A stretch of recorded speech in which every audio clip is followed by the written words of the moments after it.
Hello anime lovers, स्वागत है आपका वाइपर एनीमे एक्सप्लेन्ड चैनल पर। और आज हम देखेंगे अटैक ऑन टाइटन सीजन 3 के एपिसोड नंबर 8 को। अगर आपने पिछले एपिसोड्स वाले वीडियोस नहीं देखे हैं अभी तक तो उन्हें जरूर देख लीजिए, उनकी लिंक आपको डिस्क्रिप्शन में मिल जाएगी। तो पिछले एपिसोड में हमने देखा कि लिवाई स्क्वाड चैपल के अंदर आकर कैनी स्क्वाड पर अटैक कर देती है। वहीं अंदर रोड राइस हिस्टोरिया को फोर्स करता है कि वो टाइटन बनकर एरन को खा ले, लेकिन हिस्टोरिया उसे साफ मना कर देती है और इंजेक्शन को फेंक देती है और एरन को आजाद करने के लिए भागती है। कोई और रास्ता ना बचने की वजह से लॉर्ड राइस खुद उस टाइटन सीरम को चाट कर एक टाइटन में ट्रांसफॉर्म होने लगता है। अब चलिए जानते हैं आगे की कहानी और शुरू करते हैं इस एपिसोड नंबर 8 को, जिसका नाम है outside the walls of Orvet district. Kenny squad का पीछा करते हुए लिवाई स्क्वाड उसी दूसरी एंट्रेंस तक पहुंचती है, जहां कैनी स्क्वाड ने इनके लिए एक जाल बिछाया हुआ था। हांजी भी थोड़ी जख्मी हो गई थी। इन्हें आगे जाने का एक और छोटा सा रास्ता दिखाई देता है, लेकिन वो ब्लॉक था। वहीं केवन अपने साथियों से बोलती है कि जैसे ही लिवाई स्क्वाड अंदर आए उन्हें भून डालना, और तभी इन सबको एक बहुत तेज रोशनी दिखाई देती है जो केव के अंदर से आ रही थी। ये रोशनी लॉर्ड राइस के ट्रांसफॉर्मेशन की थी, जिसे देख सब समझ जाते हैं कि कोई टाइटन में ट्रांसफॉर्म हो रहा है। लॉर्ड राइस का टाइटन बहुत ही ज्यादा बड़ा था, जिससे ये जगह टूटना शुरू हो जाती है। इस वजह से वो छोटा रास्ता खुल जाता है और लिवाई आर्मिन और जीन को ऑर्डर देता है कि वो हांजी को लेकर उस गुफा से बाहर निकल जाए। इधर हिस्टोरिया एरन के लॉक्स को ओपन कर रही होती है। एरन कहता है कि तुम यहाँ से भाग जाओ और रोड को मुझे खाने दो। इससे फाउंडिंग टाइटन वापस रॉयल फैमिली के पास चला जाएगा, लेकिन हिस्टोरिया उसकी बात नहीं मानती। तभी रोड के ट्रांसफॉर्मेशन की हॉट एयर की वजह से हिस्टोरिया दूर जा गिरती है,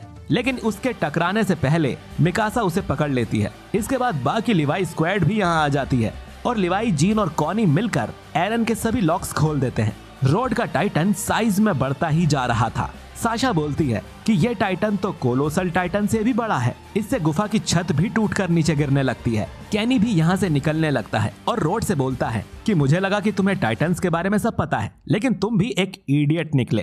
तभी वो देखता है कि उसकी स्क्वाड गुफा के काफी अंदर आ गई थी। वो उन्हें तुरंत यहाँ से भागने का ऑर्डर देता है, लेकिन वो सभी लोग मलबे में दबकर मर जाते हैं। इधर एरन और पूरी लिवाई स्क्वाड बुरी तरह से फंस जाते हैं। बाहर जाने का उनके पास कोई रास्ता नहीं होता और अगर उन्होंने जल्दी कुछ नहीं किया तो वो मलबे में दबकर मारे जाएंगे। वहीं एरन को इस बात की हैरानी थी कि रोड टाइटन बनने के बाद मुझे खाने क्यों नहीं आ रहा है। एरन भी अटैक टाइटन में ट्रांसफॉर्म होने का सोचता है, लेकिन वो इतना पावरफुल नहीं है और वो इस गुफा में मलबे में दबकर रह जाएगा। एरन अपने दोस्तों से माफी मांगते हुए कहता है कि मैं यूजलेस हूँ और तुम लोगों को बचाने के लिए कुछ नहीं कर सकता, लेकिन जीन और कॉनी बोलते हैं कि ऐसा नहीं है और हम इससे भी बड़ी मुसीबतों से बाहर निकले हैं। सभी बाहर निकलने का कोई रास्ता सोचने लगते हैं। लिवाई एरन से कहता है कि मुझे ये बार बार बोलना अच्छा नहीं लगता, लेकिन एरन तुम्हें फैसला करना होगा। इससे एरन को याद आता है कि जब फीमेल टाइटन पुरानी लिवाई स्क्वाड के पीछे पड़ी थी, तब एरन ने टाइटन ना बनने का फैसला लिया था, जिसमें पूरी स्क्वाड मारी गई थी। एरन फिर से वही गलती नहीं दोहराना चाहता था। एरन देखता है कि उसके पास ही एक शीशी पड़ी हुई थी जिस पर आर्मर लिखा था और यह शीशी लॉर्ड राइस के बक्से में से ही गिरी है। इसके बाद एरन उस शीशी को उठाकर भागता है और उसे अपने मुंह में तोड़कर टाइटन में ट्रांसफॉर्म होने लगता है। अटैक टाइटन में ट्रांसफॉर्म होते ही एरन अपनी बॉडी में से क्रिस्टल के पिलर्स निकालने लगता है और उसके आसपास एक मजबूत स्ट्रक्चर बनने लगता है। लिवाई सभी को एरन के नीचे छुपने का ऑर्डर देता है। आर्मिन और मॉबलिट हांजी को लेकर बाहर निकल आए थे। वो देखते हैं कि रोड राइस का विशालकाय टाइटन जमीन फाड़कर गुफा के बाहर निकलता है। आर्विन की स्क्वाड भी इसे दूर से ही देख पा रही थी और ये टाइटन एक विशाल ज्वालामुखी की तरह एक दिशा में बढ़ने लगता है और साइज में ये कोलोसल टाइटन से भी 2 गुना बड़ा था, जो कि वॉल्स को 1 मिनट में चकनाचूर कर सकता है। इधर एरन ने अपनी पूरी टाइटन बॉडी को भी हार्डनिंग पावर से क्रिस्टल में बदल दिया था और मिकासा टाइटन बॉडी को काट कर एरन को बाहर निकालती है। बाहर निकलने के बाद एरन देखता है कि सभी लोग सेफ हैं। लिवाई ये देखकर हैरान था कि एरन को बाहर निकालने के बाद भी उसका टाइटन हार्ड ही है, मतलब एरन ने हार्डनिंग पावर का यूज करना सीख लिया है। एरन कहता है कि टाइटन बनने से पहले मैंने उस आर्मर बॉटल को पिया था, शायद उसी से मेरे टाइटन की हार्डनिंग एबिलिटी अनलॉक हो गई है।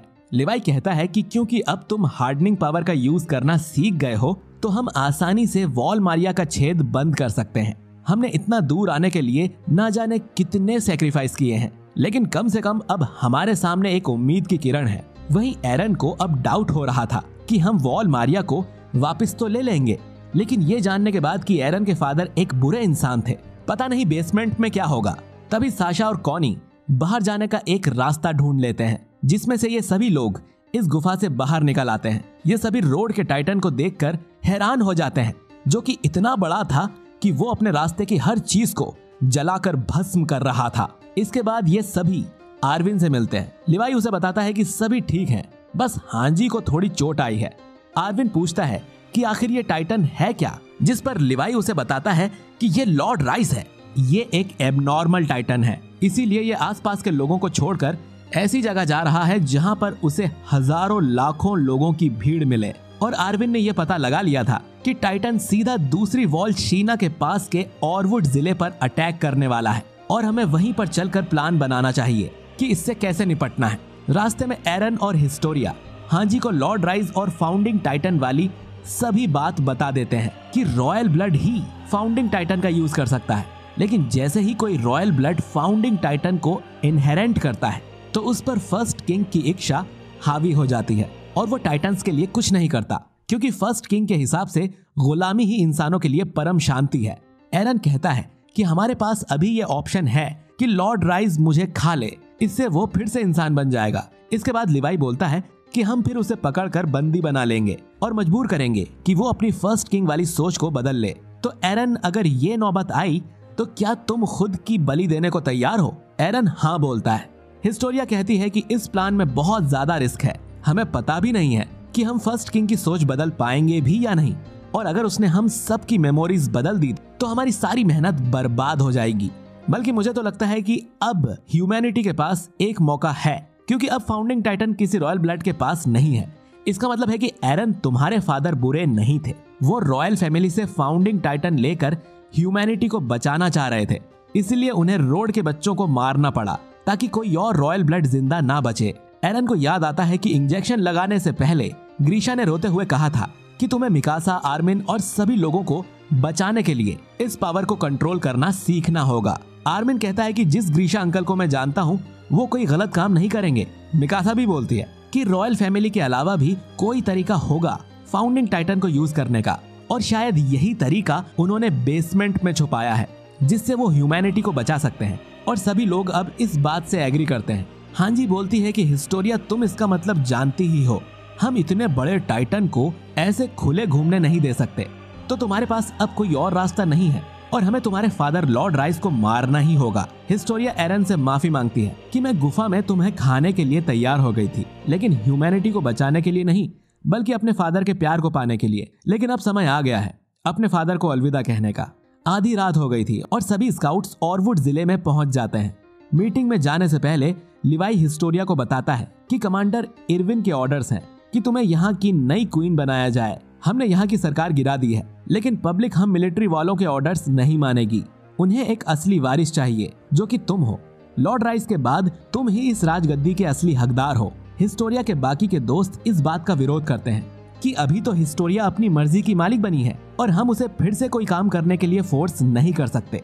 लेकिन हिस्टोरिया कहती है कि उसे क्वीन बनने में कोई प्रॉब्लम नहीं है, अगर यही उसकी अगली ड्यूटी है तो वो ये जरूर करेगी, ये मेरा अपना डिसीजन है। लेकिन क्वीन बनने से पहले उसकी एक शर्त है कि वो भी रोड को मारने वाले मिशन में हिस्सा लेगी। इसके बाद सभी अपने ओडियम गियर्स पहनकर मीटिंग में जाते हैं और हिस्टोरिया भी यहाँ आती है। मिकासा हिस्टोरिया से बोलती है कि जब तुम क्वीन बन जाओगी तब इस लिवाई को मेरी तरफ से एक पंच जरूर मारना। मीटिंग शुरू होती है और एक सोल्जर बताता है कि लॉर्ड राइस इसी तरफ आ रहा है और क्योंकि वो स्लो है तो वो सुबह तक यहाँ पहुँच पाएगा। एक दूसरा सोल्जर पूछता है कि आर्विन, तुम्हारा प्लान क्या है? तुम इतने कम समय में इस पूरे जिले के लोगों को खाली कैसे करवाओगे? जिस पर आर्विन कहता है कि हम किसी सिटीजन को बाहर नहीं निकालेंगे और लॉर्ड राइस के यहाँ तक पहुँचने का वेट करेंगे। ये सुन सभी लोग शॉक हो जाते हैं और ये एपिसोड यहीं पर खत्म हो जाता है। दोस्तों, इस एपिसोड के मिड इन्फो कार्ड की बात करें तो हमें हार्डनिंग पावर के बारे में बताया गया है। हार्डनिंग वो पावर है जिसका यूज कर टाइटन्स क्रिस्टल स्ट्रक्चर बना सकते हैं और ये एबिलिटी खासकर आर्मर टाइटन ही यूज करता है और अपने पूरे शरीर के आसपास एक आर्मर बना लेता है। लेकिन अब अटैक टाइटन और साथ में फीमेल टाइटन भी इस एबिलिटी का यूज कुछ हद तक कर सकते हैं। तो दोस्तों, आपको ये एपिसोड और लॉर्ड राइस का विशाल काय टाइटन कैसा लगा? कमेंट करके जरूर बताइए। और आपको क्या लगता है आर्विन का प्लान क्या होगा, और क्या ये लोग इतने बड़े टाइटन को मार पाएंगे जो कि कोलोसल टाइटन से भी 2 गुना बड़ा है? इन सब सवालों का जवाब हमें मिलेगा अगले एपिसोड में, तो उसे बिल्कुल भी मिस मत करिएगा। और बाकी वीडियो पसंद आया है तो इसे लाइक और शेयर जरूर करिए। और अगर अभी तक आपने वाइपर एनीमे एक्सप्लेन्ड को सब्सक्राइब नहीं किया है तो क्या कर रहे हैं, सब्सक्राइब करके बेल आइकन दबाइए ताकि आपको हमारा वीडियो मिल जाए सबसे पहले और तुरंत जैसे ही हम वीडियो अपलोड करते हैं। चलिए दोस्तों, मिलते हैं आपसे अगले वीडियो में। शुक्रिया।